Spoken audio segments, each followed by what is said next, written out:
We have a broken immigration system in this country. I think everyone in this room agrees with that.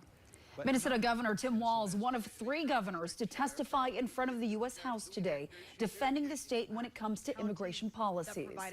The governors were backing their policies as a sanctuary state, a term to describe a state with its own policies in place, limiting its cooperation with federal immigration authorities. Northern News Now's Madison Green joins us live in studio with what the governor had to say. Madison.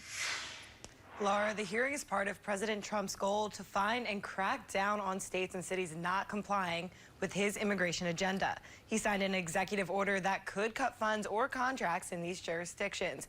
Walz was chosen for today's hearing because the House Committee on Oversight and Government Reform, which is majority Republican, believes Minnesota has state policies in place that put the public in danger by not cooperating with federal agencies to, like you said, remove undocumented immigrants.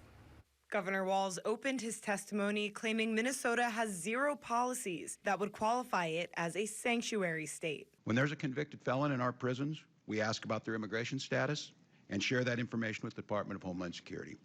We also cooperate with Homeland Security requests when there's a judicial warrant and when due process has been afforded by our Constitution has been served. He added it is not the local or state government's role to carry out federal immigration laws. We have a job to do on limited resources, and equating that not doing ICE's job means we're not cooperating.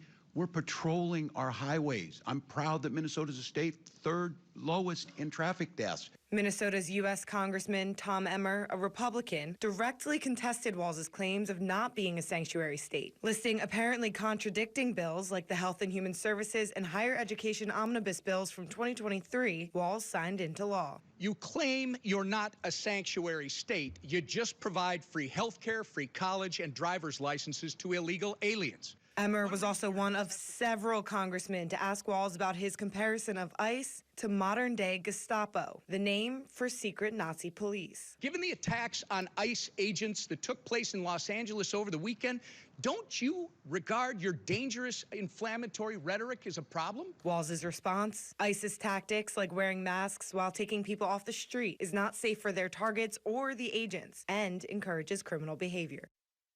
When asked how to reverse the polarization in the nation, Walz used Minnesota's recent bipartisan passing of the budget during the special session as an example. In that bipartisan budget, Walz mentioned the Minnesota legislature removed undocumented immigrant adults from a state health care coverage program.